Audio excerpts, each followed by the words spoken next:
Hello everyone. Today I'm going to be talking through the garden planner in both Google Sheets and Excel. If you have already purchased this planner, thank you so much for your order. And if you've stumbled across this video and you want to start planning your garden for the year, feel free to check out the comments below. I'll include a link to the tracker, purchase, and follow along. So I am going to be starting in Google Sheets. I also have Excel open and I'll be hopping back and forth between the two. Feel free to join me in either and let's get started. So the first tab that you are going to land on is your dashboard. This we will come back to. It looks a little blank right now, but this will all automatically populate for you as you start using some of these other tabs down here. And it's a really great snapshot of your garden in general, your budget, your plant status, and then you have a really nice calendar view here as well. So the first place that you are going to start is your plant library. This is all pre-populated for you, and there's 145 different herbs, fruits, vegetables, and flowers. Everything is alphabetized by plant name, but feel free to use the sorting function in either Google Sheets and Excel to change up the sorting if you don't like alphabetical. Every single plant on here has a nice little emoji. Feel free to change them if you don't like the emoji that I picked for them. They're organized by type. And then what's really cool about these columns is basically this is going to be a tab that you can refer back to throughout your gardening season for good companion plants. This is going to tell you what you want to plant this plant near. Bad companion plants, what you want to avoid planting your plant next to, the best time of year to plant it, the space required for the plant, and all of this is in inches, germination, and then this column also includes harvest or bloom if you're dealing with a flower. So you'll see that there's germination and then both of those in here. Sun requirements, it's going to tell you exactly where to plant this in your yard, if you need full sun, full shade, whatever. Water requirements as well. And then just general tips or usage.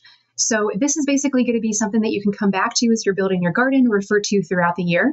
But the first place that you're going to start after you've reviewed the library is now you're going to start making your plant selections. So you're going to start with the plant selections and layout tab.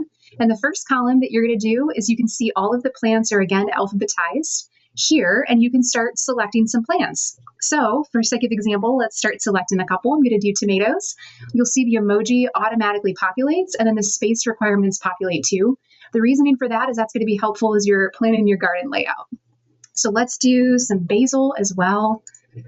Let's do some peppers. This is making me excited to start gardening myself, and then morning glory. The next column is going to be where you can track your inventory as well. So you can track how many of each plant you are purchasing or you would like to plant as well. And then you can track your price. What's really cool about this is, I don't know about you, but sometimes I head into gardening season with an idea of what I want to spend at the garden. And sometimes the idea does not necessarily match reality. So this is a great way to help you track your budget and your expenses all for the garden and stick to it. So you can just add in those throughout here. I'm putting in those numbers just for sake of example. And then the total cost is automatically going to calculate based on your quantity and your price. So then you can put in your status. So whether it's planned, whether it's ordered, whether it's arrived or you started it inside or you planted it outside. And if you've planted it outside, you want to go ahead and put in a plant date. And then for this, you also want to go ahead and put in a sprout date once you have it too. So for sake of example, I'm just putting these dates in so you can kind of see all of this come to life. And then the fun part is going to be your garden layout. So as you're selecting your plants and looking at your garden layout, I would recommend just hopping back to the plant library. So once you figure out what you want to plant, you can quickly look up and see, okay, basil really likes being next to tomato and peppers. Let's see. Morning glory likes being next to corn and sunflower, okay? Peppers like being next to basil, so that's great, and orca. And then tomatoes like being next to basil and marigold as well. And then you can see what to avoid it being next to as well. And you can feel free to expand those columns too. So then for your plant selection and layout, what you can start to do is you can come in here and you're going to right click and click on copy. And then over here in your little layout, so this is going to be a foot by a foot. You can select the cell that you would like to place your tomato. And then what you can do is you're going to go to paste special values only. And that's going to paste in your little tomato. And you'll see here that tomatoes need 18 to 24 inches. So you're going to want the tomato to basically take up 2 of the little squares. And then you can center that as well. So that's basically going to be your 2 little squares. So let's put some basil next to the tomato as well. And you would just go to copy. And then you can paste it if you want to go next to the tomato like that. And if you want to do the same thing with a pepper, you can do that too. And I'm going to paste that down here. And the reason for that is we want to give the tomato basically 2 feet on all sides. So I'm actually going to merge that there. And then I can put the little pepper there. And then Morning Glory as well. You can copy. And I'm going to paste it here. Just because this one, I'm going to give, it says up to 18 inches. So just to be safe, I'm going to give that the whole thing as well. And then you can kind of change your little settings throughout there too. And if you would like to, then you can kind of put 2 basils right there as well. So you're going to start to see your gardens kind of come to life. And if you're looking at this and a blank layout stresses you out, you can come to your example garden layouts here.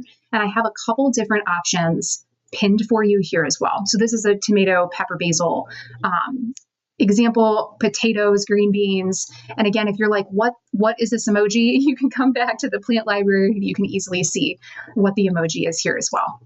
A couple examples to get you started there too. And then the other thing that I'm going to do is jump back to the dashboard here just to start walking through some of this as well. So the first thing you'll want to do on your dashboard is you're going to want to set your budget for the year. So let's say you want to spend no more than $200 for the year. Your expenses, what's really cool, they're going to automatically populate for you as you continue to use your tracker. Your plant status is going to automatically populate for you as well. Your calendar view is going to automatically populate here too.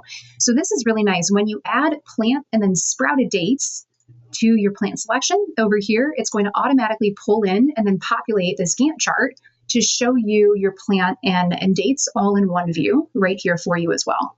So you're going to want to do the first day that you basically started gardening. That's what this first day means.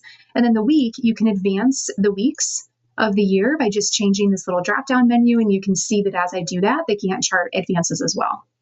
So the other thing that I just want to walk through is if you would like to customize this garden planner. Let's say I missed a plant in the plant library and you really want to go ahead and add one. I have a bunch of different rows down here. You can type in your plant name, you can give it a little emoji, and you can select your type and then populate all of this here too. For your plant selections and layout, if you would like to make any changes to the status as well, in Google Sheets, you'll just click on this little edit button. That's going to open up this on the right-hand side, and then you can do add another item.